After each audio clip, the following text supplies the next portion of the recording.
Breaking news చూస్తున్న ముఖ్యమంత్రి రేవంత్ రెడ్డి లోక్సభ ఎన్నికల ప్రచారం స్పీడప్ చేశారు. బహిరంగ సభలు, రోడ్ షోలు, ర్యాలీలు విస్తృతం చేశారు రేవంత్ రెడ్డి. నిత్యం సుడిగాలి పర్యటనలతో ప్రచారం హోరెత్తిస్తున్నారు. ఎన్నికల ప్రచారంలో భాగంగా నేడు ఆసిఫాబాద్ జిల్లాలో పర్యటించున్నారు ముఖ్యమంత్రి రేవంత్ రెడ్డి. ఆసిఫాబాద్లో జనజాతర బహిరంగ సభలో పాల్గొంటారు. ఇప్పటికే ఈ సభకు సంబంధించి స్థానిక నేతలు ఏర్పాట్లు చేశారు. జిల్లా ఇన్ఛార్జ్ మంత్రి సీతక్క ఆధ్వర్యంలో సభకు భారీగా జన సమీకరణ చేస్తున్నారు. సభను విజయవంతం చేయాలని ఆదిలాబాద్ నియోజకవర్గ ఇన్ఛార్జ్ కంది శ్రీనివాసరెడ్డి పిలుపునిచ్చారు. ఆదిలాబాద్ నుంచి కాంగ్రెస్ పార్టీ శ్రేణులు భారీ సంఖ్యలో తరలి రావాలని కంది శ్రీనివాసరెడ్డి అన్నారు. ఆదిలాబాద్ పార్లమెంట్లో ఆత్రం సుగుణను గెలుపు తథ్యమని కూడా ధీమా వ్యక్తం చేశారు కంది శ్రీనివాసరెడ్డి.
బ్రేకింగ్ న్యూస్ చూస్తున్న ముఖ్యమంత్రి రేవంత్ రెడ్డి లోక్సభ ఎన్నికల ప్రచారం స్పీడప్ చేశారు. బహిరంగ సభలు, రోడ్ షోలు, ర్యాలీలు విస్తృతం చేశారు రేవంత్.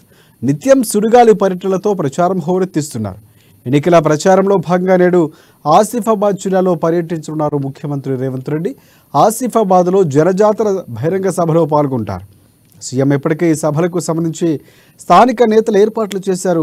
జిల్లా ఇన్ఛార్జ్ మంత్రి సీతక్క ఆధ్వర్యంలో సభకు భారీగా జన సమీకరణ చేస్తున్నారు.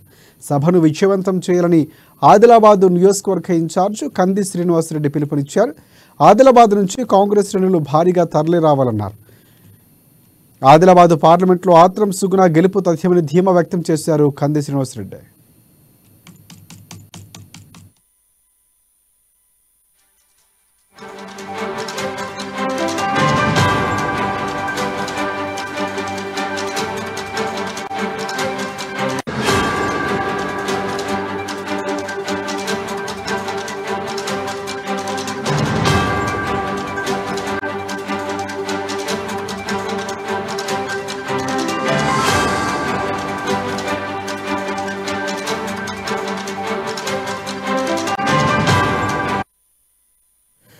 ఎన్నికల ప్రచారంలో భాగంగా సీఎం రేవంత్ రెడ్డి స్పీడప్ పెంచారు. ఎన్నికల ప్రచారంలో భాగంగా నేడు ఆసిఫాబాద్ జిల్లాలో పర్యటించబోతున్నారు. దీనికి సంబంధించి పూర్తి అప్డేట్స్ అందించేందుకు మా ప్రతినిధి మంచిర్యాల నుంచి నరేష్ మనకి అందుబాటులో ఉన్నారు. ఎస్ నరేష్, చెప్పండి. Thank you Rajasekhar. ఇటు పార్లమెంటు ఎన్నికల ప్రచారంలో భాగంగా నేడు టీపీసీసీ అధ్యక్షుడు ముఖ్యమంత్రి రేవంత్ రెడ్డి కుమ్రంభీం ఆసిఫాబాద్ జిల్లాకు రానున్నారు. కుమ్రంభీం ఆసిఫాబాద్ జిల్లా కేంద్రంలో ఉన్నటువంటి ప్రేమల గార్డెన్ పక్కన కాంగ్రెస్ పార్టీ ఆధ్వర్యంలో నిర్వహించే జనజాతర బహిరంగ సభలో ఆయన ప్రసంగించనున్నారు.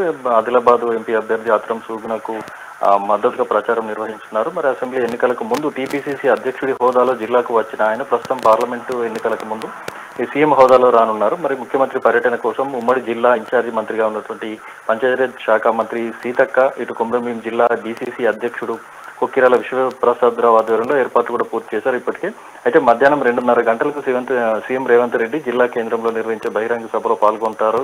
అలాగే జిల్లాలో ఉన్నటువంటి ఆసిఫాబాద్, సిర్పూర్ నియోజకవర్గాల నుంచి సుమారు 35,000 మంది హాజరు కానున్నారని పేర్కొన్నారు. మరి దీనికి సంబంధించి రాష్ట్రంలో ఇప్పుడు 14 పార్లమెంటు స్థానాలు కైవసం చేసుకోవడమే లక్ష్యంగా కృషి చేస్తున్నట్లు మంత్రి సీతక్క తెలిపారు. మరి జనజాతర సభకు భారీగా జనాన్ని సమీకరించేందుకు కూడా సన్నాహాలు చేస్తున్నారు. ప్రేమల గార్డెన్ పక్కన ఉన్నటువంటి ఖాళీ స్థలంలో ఇప్పటికే షామియానాలు, బారికేడ్లు, సభా వేదిక ఏర్పాట్లు, ఇతర వసతులు ఇప్పటికే పూర్తి చేశారు. అందుకు సంబంధించి ముఖ్యమంత్రి సభకు సంబంధించినటువంటి భద్రతా ఏర్పాట్లపై సురేష్ కుమార్ జిల్లా ఎస్పీ సురేష్ కుమార్ ఆధ్వర్యంలో పటిష్ట బందోబస్తు చర్యలు కూడా చేపట్టారు. ఇప్పటికే సభాస్థలిని పోలీసులు తమ ఆధీనంలోకి తీసుకున్నారు. సీఎం రేవంత్ రెడ్డి సభ నేపథ్యంలో జిల్లా కేంద్రంలో కూడా గురువారం ట్రాఫిక్ ఆంక్షలు కూడా విధించడం జరిగింది. మరి కుమ్రభీం చౌక్ నుంచి జనకాపూర్ చౌరస్తా వరకు ట్రాఫిక్ ఆంక్షలు ఉన్నందున జాతీయ రహదారిని ఉపయోగించుకోవాలని అధికారులు కూడా ప్రజలకు సూచించారు. ముఖ్యమంత్రి సభ భద్రతా ఏర్పాట్లపై ఎస్పీ సురేష్ కుమార్ ఆధ్వర్యంలో సమీక్ష సమావేశం కూడా నిర్వహించి బందోబస్తుపై పోలీసు ఉన్నతాధికారులు కూడా దిశానిర్దేశం చేయడం జరిగింది. మరి అనంతరం బహిరంగ సభా స్థలం వద్ద ఉన్నటువంటి ఏర్పాట్లను కూడా పరిశీలించారు. ఇటు ముఖ్యమంత్రి హెలిప్యాడ్ కు సంబంధించి బహిరంగ సభాస్థలి రూట్ మ్యాప్ కు సంబంధించినటువంటి పూర్తి స్థలాలను కూడా పరిశీలించి వాటికి సంబంధించినటువంటి ఎలాంటి పొరపాట్లకు తావు లేకుండా విధులు నిర్వహించాలని ఆదేశించడం జరిగింది. ఇందుకు సంబంధించినటువంటి ఏర్పాట్లపై అదనపు ఎస్పీ ప్రభాకర్ రావుతో పాటు డిఎస్పీలు సిఐలు కూడా సుమారు ఒక 400-500 మంది వరకు కూడా పోలీసు సిబ్బంది ఇక్కడ విధులు నిర్వహిస్తున్నారు. మరి ఎలాంటి అవాంఛనీయ సంఘటనలు చోటు చేసుకోకుండా ఇప్పుడు సభాస్థలి ప్రాంగణం వద్ద కూడా బాంబ్ స్క్వాడ్ తో పాటు డాగ్ స్క్వాడ్ తో కూడా విస్తృతంగా తనిఖీలు కూడా నిర్వహించి సభను విజయవంతం చేసేందుకు ఇటు పోలీసు ఉన్నతాధికారులతో పాటు ఇటు కాంగ్రెస్ పార్టీ శ్రేణులు కూడా ఇటు ఏర్పాట్లను కూడా పరిశీలించారు. Rajasekhar. Right, thanks for updates Naresh.